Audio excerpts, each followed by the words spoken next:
जय हिंद दोस्तों, स्वागत है आपका हमारे YouTube channel GK static zone 2.0 पर। आज की इस वीडियो में हम कवर करने वाले हैं पॉलिटी के टॉप 50 क्वेश्चंस को कवर करेंगे, जो कि वन लाइनर फॉर्म में रहने वाला है।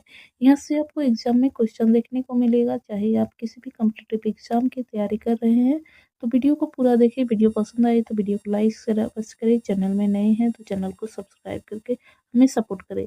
तो चलिए शुरू करते हैं आज का हमारा पहला सवाल से। आज हमारा पहला सवाल है, भारतीय संविधान सभा की प्रथम बैठक कब हुआ था? यह हुआ था 9 दिसंबर 1946 को। कब हुआ था? 9 दिसंबर 1946 को।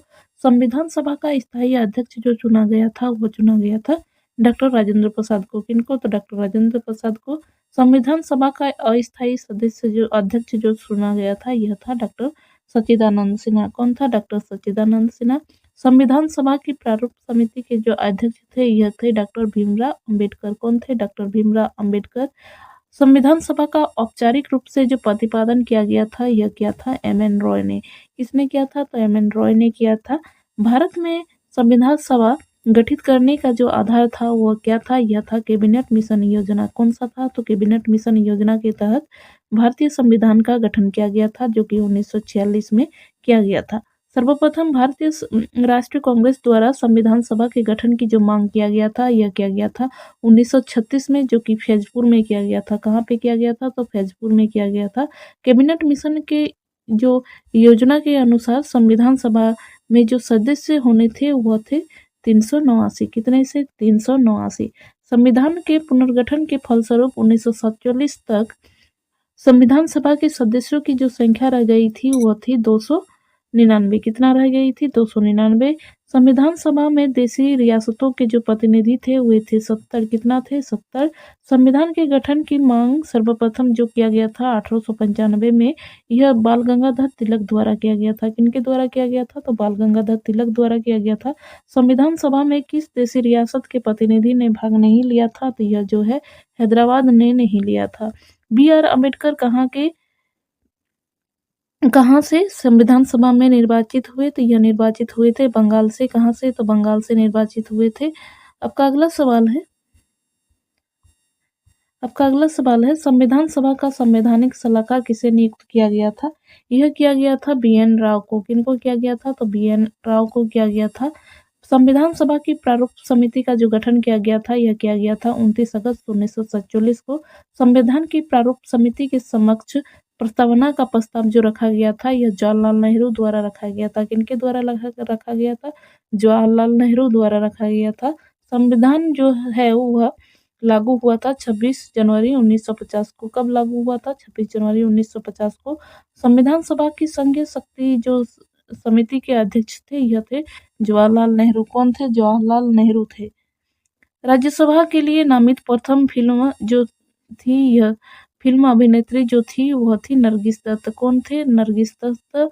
संविधान को बनाने में जो समय लगा था वह लगा था 2 वर्ष 11 महीना 18 दिन का समय लगा था। कितना लगा था? तो 2 वर्ष 11 महीना 18 दिन का समय लगा था। संविधान के अनुच्छेद की अगर बात करें वर्तमान की, तो इसमें 470 से भी अधिक आपको अनुच्छेद देखने को मिलेगा, सब क्लोज को मिलाकर। अगर सीरियल वाइज 1 2 के सीरियल वाइज अगर देखें तो इसमें 395 ही आपको अनुच्छेद देखने को मिलेगा, और सब क्लोज को अगर जोड़ दिया जाए तो यह जो है 470 से भी अधिक आपको अनुच्छेद देखने को मिलेगा। संविधान में कितने भाग है वर्तमान की अगर बात करें तो इसमें 22 भाग है, और अनुसूचियों की जो संख्या है वर्तमान में यह 12 है। कितना है? तो 12 है। संविधान सभा के सभी निर्णय किस आधार पर लिए गए हैं? संविधान सभा के जो निर्णय लिए गए हैं यह सहमति और समायोजना के आधार पर लिया गया है। किस आधार पर लिया गया है? सहमति और समायोजना के आधार पर लिया गया है। संविधान सभा का पहला अधिवेशन जो हुआ था यह हुआ था दिल्ली में। कब हुआ था? तो 1951 में हुआ था। कब हुआ था? तो 1951 में हुआ था। संविधान सभा का चुनाव किस आधार पर हुआ है? तो यह हुआ है वर्गीय मताधिकार के आधार पर हुआ है। सर्वप्रथम संविधान सभा की बैठक जो हुई थी यह हुई थी 9 दिसंबर 1946 को। कब हुआ था? 9 दिसंबर 1946 को। आपका अगला सवाल है, संविधान सभा का अस्थायी अध्यक्ष किसे चुना गया था? यह चुना गया था डॉक्टर सच्चिदानंद सिन्हा को। प्रारूप समिति का अध्यक्ष जो बनाया गया था यह था डॉक्टर भीमराव अंबेडकर। कौन थे? डॉक्टर भीमराव अंबेडकर। भारतीय संविधान को कब अंगीकृत किया गया था? इसको अंगीकृत किया गया था 26 नवंबर 1949 को। 26 नवंबर को जो है दिन जो है 26 नवंबर, इसको भारतीय संविधान दिवस के रूप में भी मनाया जाता है। भारत का संविधान भारत को किस रूप में वर्णित करता है? यह वर्णित करता है राज्यों के संघ के रूप में। किस रूप में? तो राज्यों के संघ के रूप में करता है।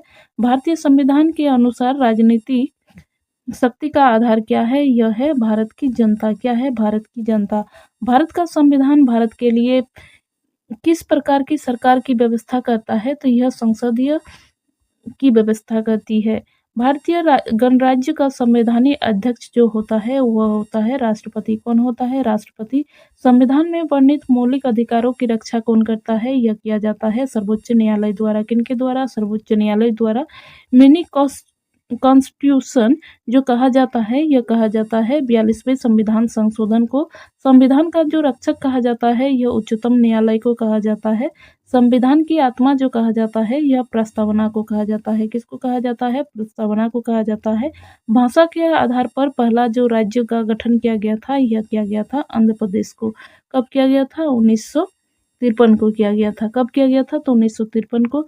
दादरा और नगर हवेली दमन और दीव में शामिल करने से दादरा और नगर हवेली भारत में शामिल करने से पहले यह किसके उपनिवेशक थे? तो यह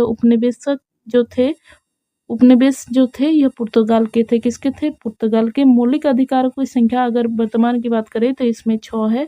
कितना है? तो 6 है। संविधान में प्रथम जो संशोधन हुआ था यह हुआ था 1951 में। कब हुआ था? 1951 में।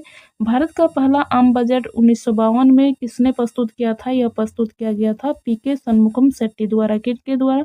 पीके शनमुखम शेट्टी द्वारा किया गया था।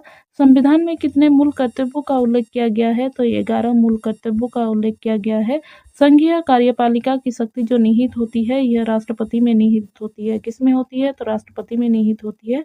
राष्ट्रपति और उपराष्ट्रपति के चुनाव संबंधी विवाद जो है सुलझाना जाता है। कौन सुलझाता है? तो यह सुलझाता है सर्वोच्च न्यायालय। कौन से सुलझाता है? तो सर्वोच्च न्यायालय सुलझाता है। राष्ट्रपति के चुनाव में जो भाग लेता है वह संसद और राज्य विधानसभाओं के सदस्य भाग लेते हैं। कौन लेते हैं? तो संसद और राज्य विधानसभाओं के सदस्य भाग लेते हैं। भारत का सर्वोच्च सेनापति जो होता है यह होता है राष्ट्रपति। कौन होता है? राष्ट्रपति। संसद की स्वीकृति के पश्चात राष्ट्रपति शासन कितने दिन प्रभावी रहता है? तो यह 6 महीनों तक प्रभावी रहता है। कितने दिनों का? 6 महीनों तक। सार्वजनिक धन का संरक्षक जो कहा जाता है वह कहा जाता है नियंत्रक महालेखा परीक्षण को। किसको कहा जाता है? तो नियंत्रक महालेखा परीक्षक को कहा जाता है। चलिए दोस्तों, यहीं पे आज के सेशन का 50 क्वेश्चन को कंप्लीट करते हैं। वीडियो कैसा लगा आप अपना फीडबैक हमें जरूर दें। वीडियो पसंद आए तो वीडियो को लाइक शेयर अवश्य करें। चैनल में नए हैं तो चैनल को सब्सक्राइब करके हमें सपोर्ट करें। जय हिंद, जय भारत।